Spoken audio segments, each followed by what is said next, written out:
जो हमारे पास है दैट इज़ परफॉर्मेंस मैनेजमेंट। देखो अभी हमने जो सबसे लास्ट में किया है दैट वाज परफॉर्मेंस अप्रेजल, जिसमें मैंने आपको बताया था कि you evaluated the performance of each employ.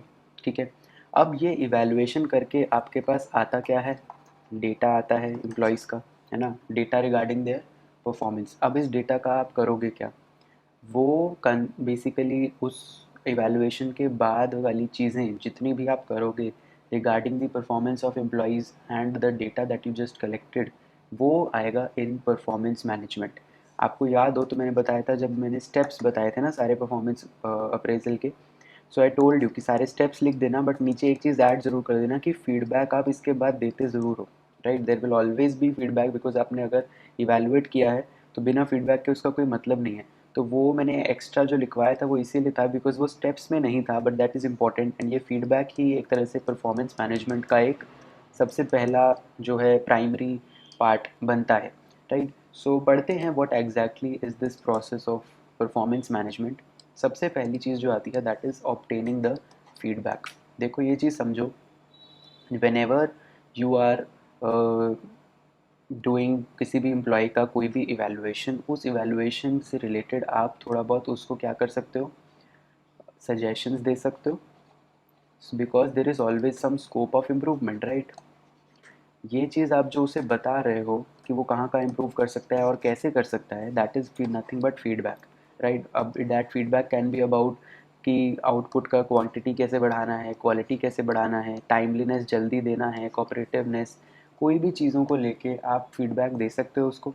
ये फीडबैक जब आप दे दोगे that will make a part of your performance report.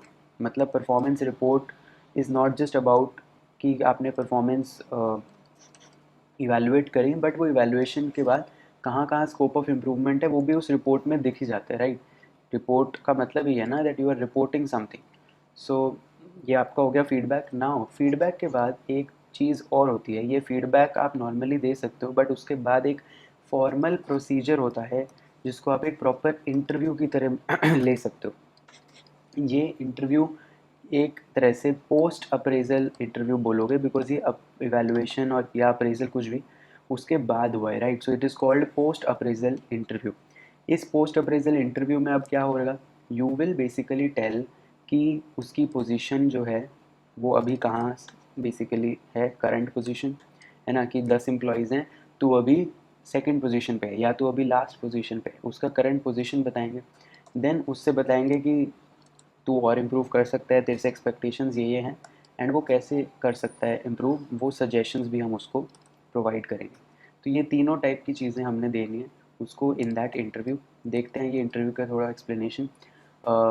Feedback is provided, explain the ratings. Basically वो बताता है ना, अगर उसको कहीं पे रेटिंग 8/10 मिली है तो वो उसको एक्सप्लेन करना पड़ेगा, ऐसे नहीं कि वो सीधा बोले कि just accept it. Right, so you have to explain the rating and give provides an opportunity to explain his views also. Interview का मतलब यही है ना कि टू वे कम्युनिकेशन होना चाहिए। सो आप भी उसे बताओगे कि मैंने तुझे 8 रेटिंग दी है, क्यों दी है, और वो भी बताएगा कि ओके मुझे 8 मिली है तो इसके ये रीज़न हो सकते हैं, या कहाँ हाँ मैंने गलती करी, हाँ मैं लेट आया था उस दिन, हाँ मैं ये किया था, जो भी basically. Right, so that can be there.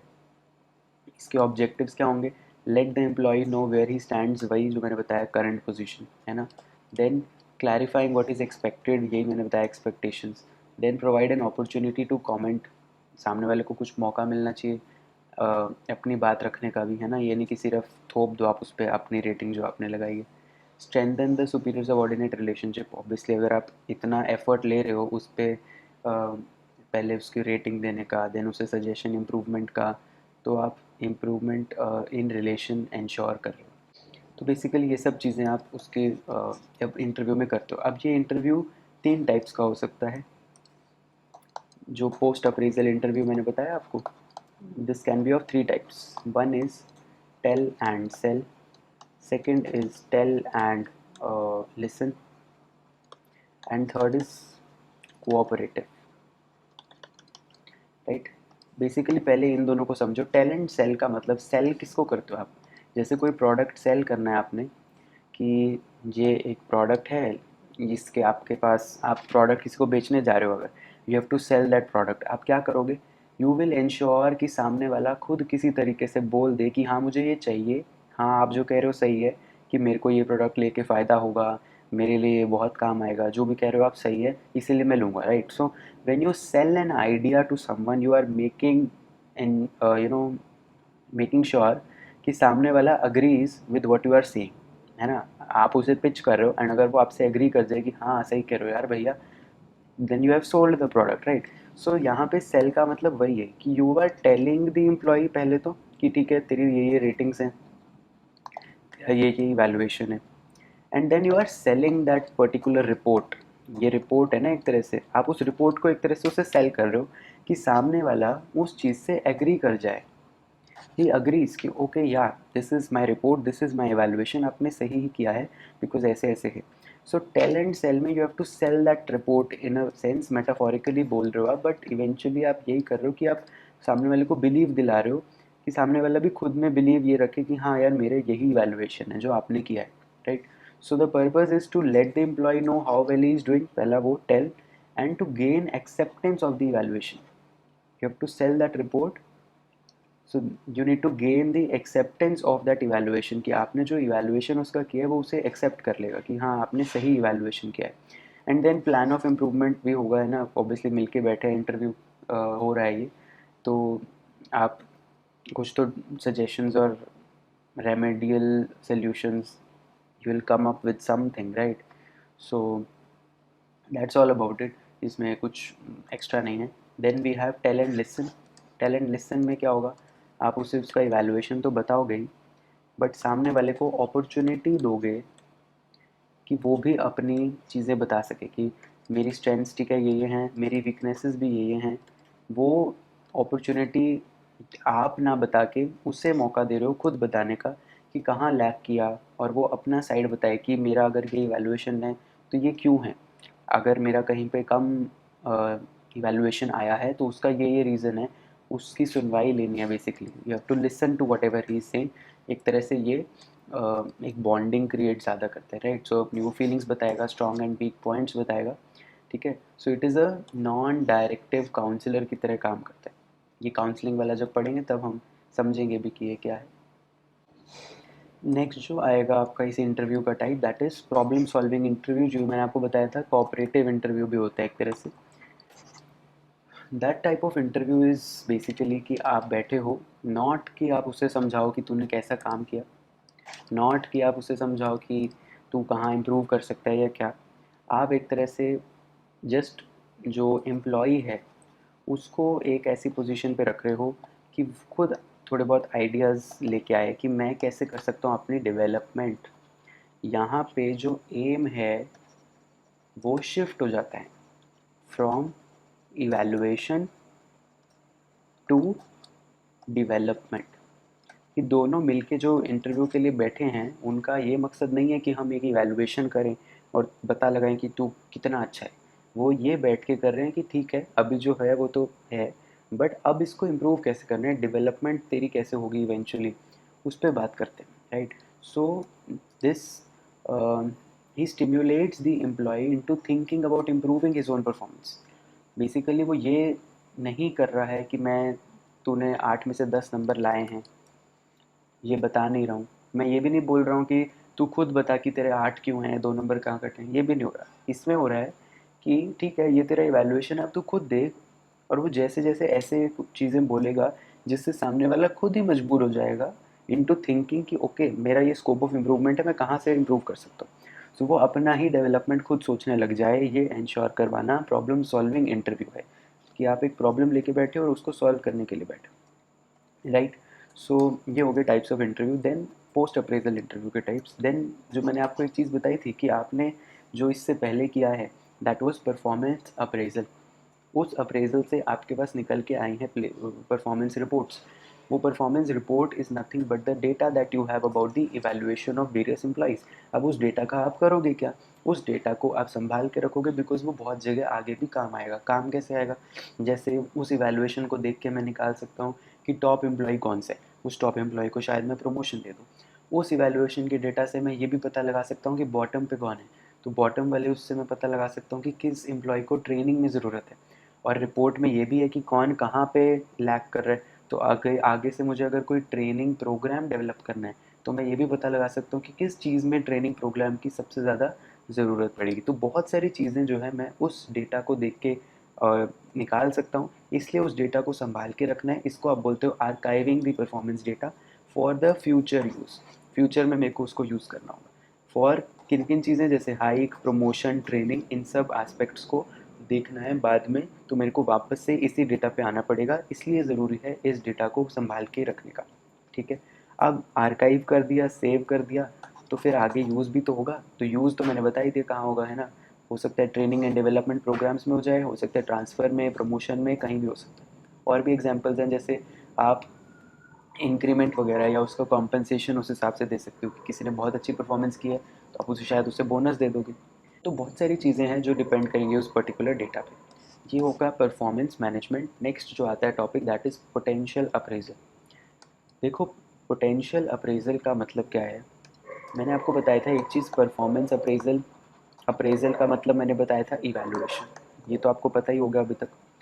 अब यही अगर मैं परफॉर्मेंस की जगह लिख दूँ पोटेंशियल, तो मैं क्या कर रहा हूँ, मैं किसी एम्प्लॉय का पोटेंशियल इवैल्यूएट कर रहा हूँ। पोटेंशियल क्या होता है, scope of improvement. Scope of improvement नहीं, बट किस क्या स्कोप है उसका, फॉर हायर परफॉर्मेंस, है ना। कि वो फ्यूचर में जाके, potential is related to future performance, कि फ्यूचर में जाके मैं उसको कितनी हायर रिस्पॉन्सिबिलिटीज़ दे सकता हूँ, कितने उससे हायर परफॉर्मेंस जो है निकलवा सकता हूँ। वो उसका पोटेंशियल है किसी भी एम्प्लॉय का। अब ये पोटेंशियल ज़रूरी क्यों है एवेलुएट करना, बिकॉज अगर मैं ये इवेलुएट कर दूंगा कि किसी एम्प्लॉय का आगे का फ्यूचर का पोटेंशियल क्या है, तो मैं उसे इंश्योर करूँगा कि ओके इसमें हाई पोटेंशियल है, तो मैं इसको रख के रखूँगा, अच्छे से खुश रखूँगा, इसको सस्टेन ट्रेन करने की कोशिश करूँगा। अगर मुझे लग रहा है कि इसमें पोटेंशियल कम है तो मैं उसी हिसाब से उसे ट्रेनिंग दूंगा, है ना। तो ये सब चीज़ें पता करने के लिए I need to assess the potential of that employ.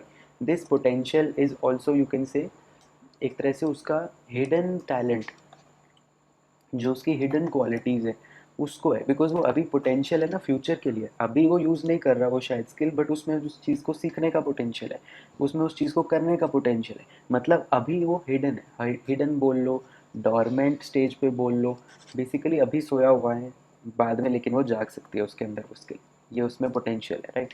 Then difference between potential and performance appraisal, ये ठीक है, पोटेंशियल मैंने आपको बोला ना हिडन एंड अनयूटिलाइज्ड, कि अभी तक वो यूटिलाइज नहीं हुई है।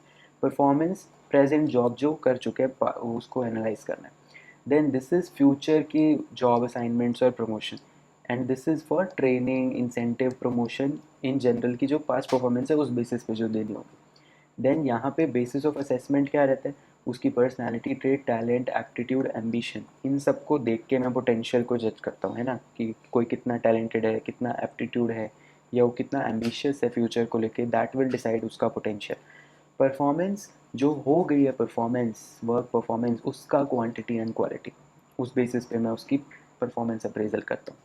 Then assessment is done to consider the employee for higher responsibility in future. ये तो मैंने बताया है कि पोटेंशियल आप क्यों देख रहे हो, ताकि फ्यूचर में आप उसे कोई हायर रिस्पॉन्सिबिलिटी वाला काम दे सको।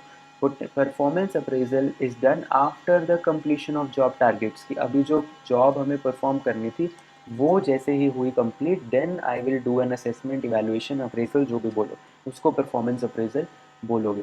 देन पोटेंशियल अप्रेजल के ऑब्जेक्टिव्स पे आ जाएं तो यही फ्यूचर प्रोस्पेक्ट्स पता लगेंगे, करियर प्रोस्पेक्ट्स, बिकॉज अगेन मैंने उसका एम्बिशन लिखा है, राइट।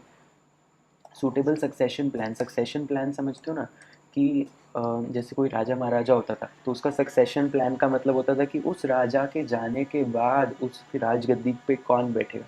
सो सक्सेशन प्लान का ऑर्गेनाइजेशन में मतलब है कि लेट से ये ऑर्गेनाइजेशन हायरार्की है जिसमें इस पोजीशन में एक बंदा है जो मुझे लग रहा है कि ये छोड़ के जा सकता है। तो अगर मेरे पास उसके जस्ट नीचे एक ऐसा बंदा बैठा है जिसमें पोटेंशियल मुझे हाई लग रहा है, तो मुझे टेंशन लेने की ज़रूरत नहीं है, क्योंकि मुझे पता है अगर वो चला भी जाएगा, इवन इफ़ ही गोज़, तो आई कैन इसको put in that position, because उसमें पोटेंशियल है हायर रिस्पॉन्सिबिलिटीज़ को संभालने का, right. So that is what you call कि मेरा एक सक्सेशन प्लान सूटेबल तैयार है। To update the training efforts from time to time, because again मैं उनके पोटेंशियल को ही टारगेट करता हूँ जब मैं ट्रेनिंग करता हूँ, बिकॉज ट्रेनिंग करके मुझे उनका पोटेंशियल को इंक्रीज़ करना है इवेंचुअली। ठीक है। मैकेनिज्म्स, अब ये पोटेंशियल कौन अप्रेजल कौन करेगा, सुपीरियर भी कर सकता है, सुपीरियर सबॉर्डिनेट वाला। कुछ टेस्ट्स वगैरह के थ्रू भी आप ले सकते हो, साइकोलॉजिकल टेस्ट करके, जैसे सिलेक्शन में करे थे। कुछ गेम्स के थ्रू भी कभी कभी पोटेंशियल पता लग जाता है, जैसे लेट्स से कोई चेस वेस खेल रहा है, अगर उसने बहुत अच्छी स्ट्रैटेजी लगाई तो आई कैन से ना कि ओके वो स्ट्रैटेजिक रोल्स में उसका पोटेंशियल हाई है, तो मैंने गेम्स के थ्रू भी पता लगा लिया, या और भी कोई गेम्स जो आप खुद मैनेजमेंट गेम्स डेवलप कर सकते हो। Then there are performance records, जो मैंने अभी बताया कि परफॉर्मेंस अप्रेजल से जो आपका डेटा निकल के आता है उसके थ्रू भी परफॉर्मेंस पोटेंशियल इवैल्यूएशन हो सकता है। ठीक है। देन एक जो इसमें केस स्टडी नहीं है, एक तरह से आपका एक ग्राफिक इलस्ट्रेशन के थ्रू आपने एक मॉडल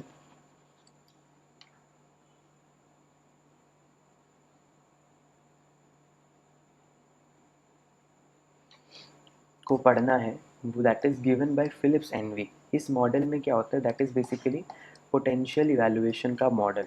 इसमें क्या है, एक ऐसे ग्राफ सा बनता है जिसमें आप दोनों चीज़ें देखते हो, एक है आपका पोटेंशियल एंड यहाँ पे होता है परफॉर्मेंस।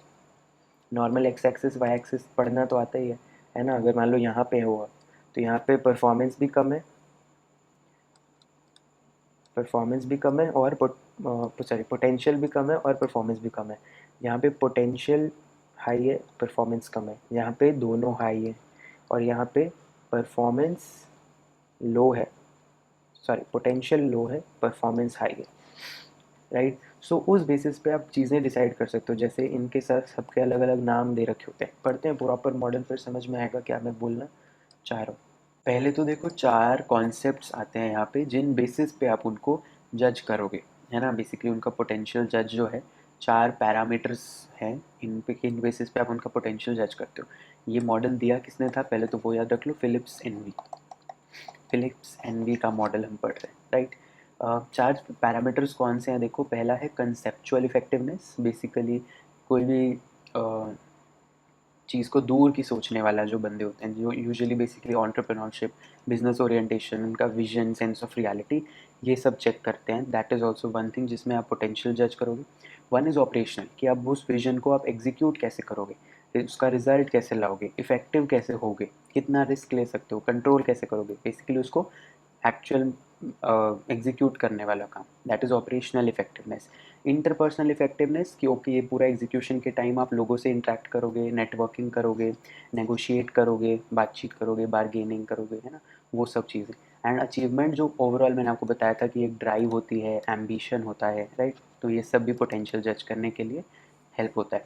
सो ये 4 पैरामीटर्स जो दे रखे हैं, इन पैरामीटर्स को आप अब 0 to 5 के स्केल पे हर एक को मार्क्स एक तरह से देते हो कि ओके ये इसका कंसेप्चुअल इफेक्टिवनेस तो बहुत तगड़ा है, बट इंटरपर्सनल जो है ठीक ठीक है, ऑपरेशनल अबव एवरेज है, अचीवमेंट मोटिवेशन बहुत अच्छी है। इस बेसिस पे बेसिकली 0 to 5 के स्केल पे आप उसे ग्रेडिंग दोगे। इस ग्रेडिंग के हिसाब से यू टेक द पोटेंशियल की वो हाई है कि लो है। ठीक है। Then you create this particular graph जो मैंने आपको बताया था, potential appraisal at Philips India. ये जो चीज़ें दे रखी है ना, ये नाम है जो मैं आपको बता रहा था, दिस इज़ क्वेश्चन मार्क बोलते हैं इनको, बिकॉज पढ़ते हैं एक एक करके सबको। देखो अगर तो पोटेंशियल और परफॉर्मेंस दोनों कम है, then that is question mark, कि इनका क्या करना है मुझे अभी नहीं पता। सो मैं इनको लेट से थोड़े टाइम के लिए ट्रेनिंग वगैरह दे दूँगा, एंड देन एक बार फिर से ट्राई करूँगा, बट देन अगर फिर भी वो नहीं अच्छा परफॉर्म कर रहे या मुझे पोटेंशियल भी नहीं दिख रहा फ्यूचर के लिए, then I have no other option, I have to separate them. उस सेपरेशन को उन्होंने प्लान सेपरेशन बोला है, कि हो सकता है आप अपने प्रोजेक्ट से निकाल के किसी और काम में डाल दो जिसमें शायद उसका परफॉर्मेंस अच्छा हो, पोटेंशियल अच्छा हो, या फिर अगर कुछ भी नहीं है तो ऑर्गेनाइजेशन से ही सेपरेट कर दोगे। सो दोनों चीज़ें, राइट। ऑल्सो ये पोटेंशियल परफॉर्मेंस को आप समझ रहे हो ना, कि पोटेंशियल इज़ जस्ट कि आप फ्यूचर में क्या देखते हो उसको, फ्यूचर में कितना बेटर करेगा। परफॉर्मेंस इज़ बेसिकली पास्ट और प्रेजेंट का देख के कि कैसा काम उसका चल रहा है, राइट। सो या देन लेट्स से उसका परफॉर्मेंस तो बहुत अच्छा है लेकिन पोटेंशियल नहीं दिख रहा, they are your solid citizens. Solid citizens का मतलब कि उनके पास अभी के लिए स्किल्स तो हैं, लेकिन हायर जॉब्स के लिए जब बात आएगी then I am not sure कि वो कितना अच्छा करेंगे, बिकॉज उनमें पोटेंशियल की तो कमी है। तो इनको आप ठीक करते हो एनकरेजमेंट वगैरह के थ्रू, है ना, एनकरेजमेंट दे दी, या ट्रेनिंग भी कई बार हेल्प कर देती है, इनके थ्रू आप बेसिकली ट्राई करते हो कि वो फ्यूचर के लिए थोड़े बहुत रेडी हो जाएं, ठीक है। Then we have problem children, potential बहुत है लेकिन अभी काम नहीं कर पाए, मतलब कि फ्यूचर में मुझे दिख रहा है they have a high possibility of improving, but right now their performance is not good. तो अगर राइट नाउ अच्छी नहीं है तो मतलब एक्चुअल काम आप ही आपके नहीं आ रहे, तो फिर आप क्या करोगे, आप उनको बोलोगे कि भैया तेरा पोटेंशियल बहुत है बट यहाँ पे तू दिखा नहीं पा रहा है, मतलब ये वाली जॉब है उसमें तू काम नहीं कर पा रहा, may be this job is not made for you, मैं उसको किसी और चीज़ में डाल दूँगा, कोई और प्रोजेक्ट में, कोई और जॉब में, कोई और डिपार्टमेंट में, मे बी वहाँ पे उसका वो पोटेंशियल जो है, जो अभी तक अनयूटिलाइज्ड, हिडन, अनटैप्ड है, वो वहाँ जाके उसका यूज़ हो जाएगा, तो वहाँ पे उसकी परफॉर्मेंस अच्छी हो जाएगी, राइट।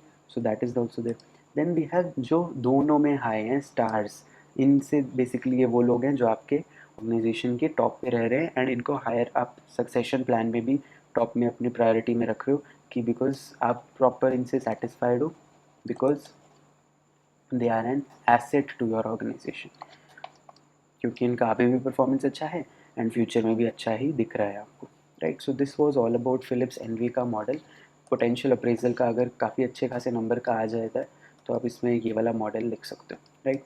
देन इसके बेनिफिट्स अगेन यही, प्रमोशन, करियर प्लानिंग, ठीक है, satisfy the needs and aspiration, succession planning, वही सब पॉइंट जो मैं आपको बता चुका हूँ, ठीक है, इसमें कुछ नया नहीं है। सो इसके साथ आपका जो performance appraisal, potential appraisal, performance management, ये 3 टॉपिक्स जो मैंने बताने थे ये कंप्लीट होते हैं। इसके बाद I think we have counselling, या काउंसलिंग का चैप्टर है, उसको कंप्लीट करते हैं। तब तक के लिए बाय बाय, मिलते हैं नेक्स्ट वीडियो में।